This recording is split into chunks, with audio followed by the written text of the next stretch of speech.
تیسری حدیث پاک، اللہ کے نبی صلی اللہ علیہ وسلم فرماتے ہیں لیس المؤمن بالطعان ولا باللعان ولا الفاحش ولا البذی، ایمان والا ہو ہی نہیں سکتا، ایمان والا مومن ہو ہی نہیں سکتا، لیس المؤمن بالطعان، جو لوگوں کو تانے دیتا ہو۔ کتنی زندگی کے اندر ہے یہ بری عادت ہمارے اندر، تانے دینے کی۔ معاف نہیں کرتے کسی کو، تانا کہتے ہیں کسی عیب پر کسی کو تانا دینا۔ جب اللہ پاک کہیں کہ جو توبہ کرے گا میں معاف کر دوں گا، ہو سکتا ہے اس نے توبہ کر لی ہو اور اس کی توبہ قبول ہو گئی ہو، اللہ تو اس کو معاف کر چکے، لیکن ہم اس کو معاف کرنے کے لیے تیار نہیں۔ ایک گناہ کسی نے کیا تھا، بلکہ کسی کے باپ نے کیا تھا، اس کو نہیں معاف کرتے، وہ بیچارہ دنیا سے جا بھی چکا پھر بھی نہیں چھوڑتے۔ لیس المؤمن بالطعان، وہ ایمان والا نہیں ہے جو تانوں کی عادت رکھتا ہو۔ اور یہاں یہ نہیں فرمایا لیس المؤمن طعان، یہ نہیں فرمایا لیس المؤمن بالطعان، جو تانے دینے والا بندہ ہے اس کا ساتھ بھی ایمان والا نہیں دے سکتا، اس کے ساتھ کھڑا بھی نہیں ہو سکتا، اس کی ہاں میں ہاں بھی نہیں ملا سکتا۔ خود کرے یہ تو بہت دور کی بات ہے، اگر کوئی اور کرے تو اس کا بھی ساتھ نہیں دیتا۔ اب اپنے ایمان کا وزن میں نے خود کرنا ہے، آپ نے خود کرنا ہے۔ کتنا وزن ہے ہمارے اندر؟ جس ایمان پر فخر ہے، جس ایمان پر نجات کی امید ہے، جس ایمان پر اللہ کے نبی صلی اللہ علیہ وسلم کی سفارش کی امید باندھ کر بیٹھے ہیں، وہ ہے بھی کہ نہیں؟ لیس المؤمن بالطعان، اور آگے فرمایا ولا باللعان، اور نہ ایمان والا لعنت دینے والے کا ساتھ دیتا ہے۔ خود لعنت کرے وہ تو دور کی بات ہے، لعنت دینے والے کے ساتھ بھی نہیں کھڑا ہوتا۔ حدیث پاک ابو داود شریف کی حدیث ہے، اللہ کے نبی صلی اللہ علیہ وسلم فرماتے ہیں کہ لعنت، یہ بڑا سخت قسم کا ایک جملہ ہوتا ہے، لعنت، اللہ کی تجھ پر لعنت ہو۔ اللہ پاک نے وہ بندے بتا دیے جن پر اللہ کی لعنت ہے، ان کے علاوہ کسی اور پر لعنت نہیں کی جا سکتی۔ قرآن کے اندر بتا دیا گیا فَإِنَّ عَلَيْكَ لَعْنَتِي إِلَى يَوْمِ الدِّينِ، ان میں سب سے زیادہ بدبخت ابلیس خود ہے، شیطان ہے، جس کو اللہ نے فرمایا کہ تیرے اوپر میری لعنت ہے۔ لعنت اللہ علی الظالمین، ظلم کرنے والوں پر اللہ کی لعنت ہے، یہ اللہ نے متعین کر دیا۔ چھوٹی موٹی گالی تو ہم ہر ایک کو دے سکتے ہیں، لیکن لعنت ہر ایک کو نہیں کر سکتے۔ لعنت جس پر ہے وہ متعین کر دیے گئے ہیں، بتا دیے گئے ہیں کہ یہ وہ بندے ہیں جن پر اللہ کی لعنت ہے، ان کے علاوہ کسی اور پر نہیں ہے۔ ان الذین یرمون المحصنات الغافلات المؤمنات لعنوا فی الدنیا والآخرہ، جو لوگ پاک دامن عورتوں پر بہتان باندھتے ہیں، جو پاک دامن ہیں، جنہوں نے کوئی برائی نہیں کی، بے حیائی اس عورت نے نہیں کی، لیکن کوئی بھی اس پر الزام تراشی کرتا ہے، کوئی بھی اس پر الزام لگاتا ہے، لعنوا فی الدنیا والآخرہ، یہ بندہ متعین ہے، اللہ کی اس پر لعنت ہے، دنیا کے اندر بھی آخرت کے اندر بھی۔ ان الذین یؤذون اللہ ورسولہ لعنہم اللہ فی الدنیا والآخرہ، جو تکلیف پہنچاتے ہیں رسول پاک علیہ الصلاۃ والسلام کے قلب مبارک کو، ان پر لعنت ہے دنیا اور آخرت کے اندر۔ کس سے تکلیف ہوتی ہے اللہ کے نبی کو؟ فرمایا جس نے میرے صحابی کو تکلیف پہنچائی اس نے مجھے تکلیف پہنچائی۔ کتنے بدبخت آج دنیا کے اندر ایسے ہیں جو صحابہ کی شان میں بدتمیزی، گستاخی، بے ادبی کرتے ہیں۔ ایسی جماعت جن کی عظمت اللہ کا قرآن بیان کرتا ہو، جن کی عظمت اللہ خود بیان فرماتے ہوں، ایسی مقدس جماعت جن کو اللہ کے نبی صلی اللہ علیہ وسلم ستارے فرماتے ہوں، جن کو اللہ کے نبی صلی اللہ علیہ وسلم فرماتے ہیں اللہ فی اصحابی لا تتخذوہم من بعدی غرضا، اللہ سے ڈرنا، اللہ سے ڈرنا، میرے صحابہ کے بارے میں کچھ نہ کہنا۔ کتنے بدبخت ہیں اس امت کے اندر جن کی گندی زبانوں سے صحابہ کی گستاخی ہوتی ہے، بدتمیزی کرتے ہیں۔ یہ متعین ہے قرآن کے اندر، اللہ نے خود بیان کر دیا ہے، جو اللہ کے نبی کو تکلیف پہنچائیں گے ان پر لعنت ہے دنیا اور آخرت کے اندر، یہ ملعون ہیں، یہ قرآن کا فیصلہ ہے۔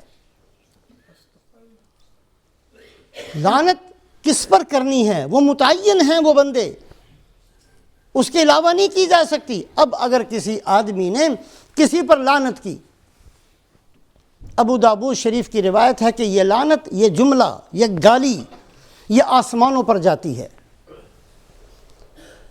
آسمانوں کے دروازے بند کر دیے جاتے ہیں کہ نہیں، اوپر پاک جگہ ہے، اوپر نہیں آ سکتی، یہ لعنت واپس نیچے آتی ہے، پوری زمین کے اندر دائیں بائیں شمال میں جنوب میں ہر طرف پھیلتی ہے، اور اس کے لیے زمین کے دروازے بھی بند کر دیے جاتے ہیں۔ پھر یہ لعنت اس آدمی کی طرف متوجہ ہوتی ہے تیسرے درجے میں، جس کو لعنت کی گئی، جس کو اس بندے نے یہ کہا کہ تجھ پر اللہ کی لعنت، یہ لعنت کا جملہ پھر اس کے اوپر تیسری دفعہ پھر پہلے اوپر جاتا ہے، پھر نیچے جاتا ہے، پھر اس بندے پر جاتا ہے۔ اگر یہ بندہ انہی مصارف، انہی جگہوں میں سے ہیں جن کو اللہ نے متعین کر دیا ہے قرآن کے اندر، اگر یہ بندہ واقعتاً ظالم ہے، اگر یہ بندہ واقعتاً کسی پاک دامن عورت پر بہتان باندھنے والا ہے، اگر یہ بندہ واقعتاً اللہ کے نبی صلی اللہ علیہ وسلم کے قلب مبارک کو تکلیف پہنچانے والا ہے، پھر یہ لعنت اس کے سر پر جا کر پڑ جاتی ہے، اس کے گلے پڑ جاتی ہے، اور اگر یہ اس کا اہل نہیں ہوتا تو یہ لعنت واپس آتی ہے، اور جس نے کہا یہ جملہ اسی کے لیے اللہ پاک لکھ دیتے ہیں۔ لعنت کا مطلب اللہ نے اس کو اپنی رحمت سے دور کر دیا، اللہ لکھ دیتے ہیں، جس نے کی اسی کے لیے لکھ دیتے ہیں۔ لیس المؤمن بالطعان ولا باللعان، ایمان والا نہیں ہو سکتا جو تانے دے یا تانا دینے والے کے ساتھ بھی کھڑا ہو، ایمان والا نہیں ہو سکتا جو لعنت کرنے والے کے ساتھ بھی کھڑا ہو، ولا الفاحش، ایمان والے کی زبان گندی نہیں ہوتی۔ یہ اللہ کے نبی نے نشانیاں بتائی ہیں تاکہ ہمارے جیسا آدمی اپنے ایمان کو تول سکے، ٹٹول سکے، دیکھ سکے ہے کہ نہیں ہے تو کیسا ہے۔ ولا الفاحش، ایمان والا اس کی زبان گندی نہیں ہوگی، وہ اگر کسی سے لڑائی بھی کرے گا تو بڑی تہذیب کے ساتھ، لڑائی جھگڑا ہو جاتا ہے کسی کے ساتھ، لیکن دائرے کے اندر، حد کے اندر رہ کر، ماں کی، باپ کی، بہن کی، پتہ نہیں کہاں کہاں کی گالیاں نہیں نکالتا وہ بندہ، زبان پاک رکھتا ہے۔ ولل بذی، اور ایمان والے کی زبان جو ہے وہ فضولیات سے بھی بچتی ہے، وہ سوچتا ہے کہ میں نے جو کہنا ہے وہ لکھا جانا ہے۔ ان رسولنا لدیہم یکتبون، اللہ نے فرشتے مقرر کیے ہوئے ہیں، جو میری زبان سے نکلے گا، ما یلفظ من قول الا لدیہ رقیب عتید، جو زبان سے نکلے گا فرشتہ لکھ لیتا ہے۔ میں کیوں اپنے نامہ اعمال کو برباد کروں، میں کیوں لکھواؤں اپنے نامہ اعمال کے اندر فضولیات کو اور فواحش کو اور گندی چیزوں کو، اپنی زبان سے نہ گندی چیز کو نکالتا ہے، نہ بےہودہ اور فضول قسم کی بات کو نکالتا ہے۔ 20 احادیث ہیں جس میں ایمان کی نشانیاں بتائی گئیں۔ ایک اور حدیث پاک کے اندر اللہ کے نبی صلی اللہ علیہ وسلم فرماتے ہیں، انما مثل المؤمن کمثل قطعة من الذهب نفخ عليها صاحبها ولم يتغير ولم ينقص۔ میں بتاؤں کہ ایمان والا اس کی مثال کیا ہے؟ اللہ کے نبی فرماتے ہیں ایمان والے کی مثال ایسے ہے، ایمان والا ایسے ہے جیسے سونے کا ٹکڑا ہوتا ہے، سونا، اس کا مالک اس کو بھٹی میں ڈالتا ہے، بھٹی میں ڈالنے سے، آگ میں پگھلا دینے سے اس کے اندر نکھار اور پیدا ہوتا ہے، جو اس کا کھوٹ تھا وہ دور ہو جاتا ہے، سونا سونا ہی رہتا ہے۔ مسلمان ایمان والے کی نشانی یہ ہے کہ اس کے ایمان میں کوئی فرق نہیں آنا چاہیے، نہ بیماریاں اس کے ایمان کو خراب کر سکیں، نہ فقر اس کے ایمان کو خراب کر سکیں، نہ دنیا کی مصیبتیں اس کے ایمان کو خراب کر سکیں، نہ حالات کا بگاڑ اس کے ایمان کو خراب کر سکیں۔ جیسے سونے کا ٹکڑا اس کو آگ کی تپش اور آگ کی گرمی اور اس کو پگھلا دینا بھی اس کو خراب نہیں کرتا، اس کے اندر اور نکھار پیدا ہوتا ہے، اس کا کھوٹ دور ہو جاتا ہے۔ ایمان والا تو ایسا ہوتا ہے۔ اور ساتھ ہی فرمایا انما مثل المؤمن کمثل النحلہ اکلت طیبا ووضعت طیبا، اور ایمان والے کی مثال ایسے ہے جیسے شہد کی مکھی ہوتی ہے، پاکیزہ کھاتی ہے، پھولوں کا رس چوستی ہے، پاکیزہ پاک صاف اس کی خوراک ہے، کوئی گندی چیز پر کبھی شہد کی مکھی نہیں بیٹھے گی، باقی جانور چلے جاتے ہیں، بیٹھ جاتے ہیں۔ شہد کی مکھی جب بیٹھے گی کسی بہترین خوشبودار جگہ پر بیٹھے گی، اکلت طیبہ ووضعت طیبہ، اور ہمیشہ جو اس سے نکلتا ہے وہ بھی پاک چیز ہی نکلتی ہے۔